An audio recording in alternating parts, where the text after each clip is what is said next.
পেকেও গেছে? খুব না বলেছিলে টবে স্ট্রবেরি হয় না? চলে আয়, একসাথে খাওয়া যাবে। পরীক্ষা আছে মা, 7 দিনের আগে আসতে পারবো না। 7 দিন?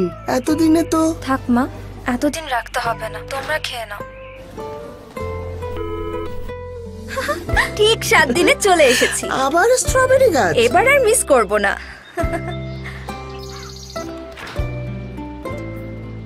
এই নে তোর স্ট্রবেরি। এখনো আছে? এত টাটকা, মনে তো হচ্ছে আজকেই পেরেছো। নতুন ফ্রিজ।